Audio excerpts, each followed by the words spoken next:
Pour les amateurs de golf, c'est une belle semaine. Demain s'amorce l'Omnium britannique. C'est la 154e édition. À Wimbledon, en comparaison, on en était à la 139e édition la semaine dernière.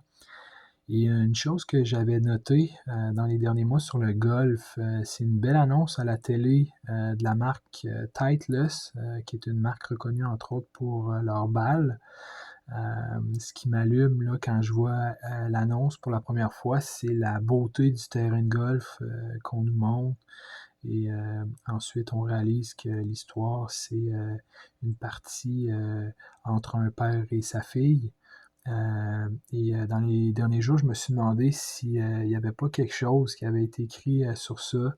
Je me suis dit, je peux pas être le seul à avoir apprécié. Et j'ai trouvé un bel article qui explique pas mal tout derrière le commercial. Le lien est dans la description. On peut visionner le 30 secondes aussi dans l'article. On apprend entre autres que le terrain où ça a été filmé, c'est le Royal St. George's en Angleterre, un terrain fondé en 1887, qui a été l'hôte de l'Omnium britannique 15 fois jusqu'à maintenant. C'est pas le Royal St. George's qui va accueillir le tournoi cette année, par contre, c'est autour du Royal Birkdale, fondé, lui, en 1889. Mais donc, très belle annonce. J'ai aimé dans l'article quand on nous explique que l'idée du message vocal, c'était pas nécessairement la première idée de la réalisation. En terminant sur ça, je voulais dire peut-être n'oublions pas la morale de l'histoire dans l'annonce qui pourrait être, disons, la suivante. Essayons de faire plus d'activités en famille. Donc, voilà. Euh, Ensuite de ça, présentement, c'est le festival d'été. Ça m'a fait penser à un autre endroit où on peut entendre des prestations musicales. Donc, l'émission Belle et Bomme que j'apprécie et dont la saison est terminée, malheureusement.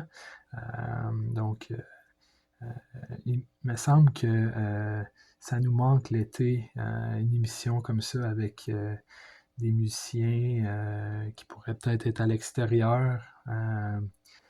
Je me disais que ça pourrait s'appeler Belle température et Baume. Pour souligner la saison des festivals, je pensais,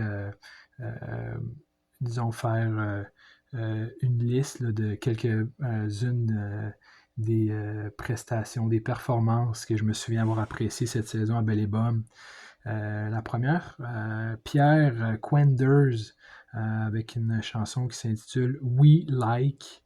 Ensuite de ça, Véronique Claveau avec une reprise de la chanson de Céline Dion, Because You Love Me.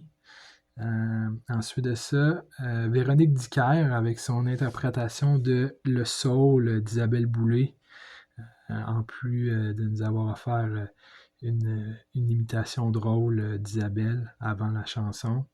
Et finalement, Dominique Fils-Aimé avec une reprise de la chanson de Francis Cabrel, Je t'aimais, je t'aime et je t'aimerai. Donc, bravo aux artistes. À savoir que sur le site de Télé-Québec, vous pouvez revoir les émissions de la saison. Pour terminer aujourd'hui, c'est la pause du match des étoiles dans le baseball majeur. Hier, c'était le match des étoiles. Lundi, le concours de circuit. Et en fin de semaine dernier, le repêchage avec, entre autres, un Québécois qui a été repêché par les Guardians de Cleveland. Donc, bravo. Si j'avais à choisir un moment fort dans ces derniers jours-là, je dirais que le concours de circuit, ça a été super.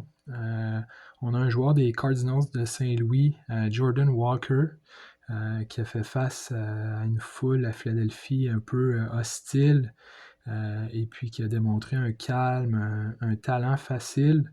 On sait que pour frapper des circuits et l'effort d'en frapper un à la suite des autres, ça prend une grande force. Mais Jordan, il a démontré un élan au bâton. En anglais, ils appellent ça smooth, donc on pourrait dire un élan fluide. Il a jamais semblé forcé et c'est ça qui a impressionné tout le monde. Même des grands noms comme Barry Bonds et Albert Pujols qui étaient là à la description euh, pour disons la chaîne de diffusion Netflix. Et j'ai particulièrement apprécié l'entrevue après la victoire avec sa famille qui vient le rejoindre. Son père qui blague que ça lui rappelle son élan au bâton à lui.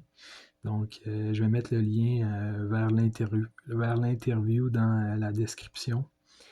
Mention aussi honorable à Dylan Cease, le lanceur des Blue Jays, qui avec son receveur avait un microphone lors de la manche où il a été au monticule.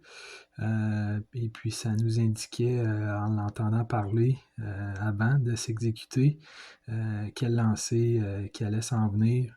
Donc c'était très le fun. Je dirais qu'on aurait pris tout le match comme ça, je crois, en entendant les lanceurs choisir leur lancer, orchestrer leur performance si on veut. Donc ça conclut pour aujourd'hui. Merci et je vous dis à la prochaine.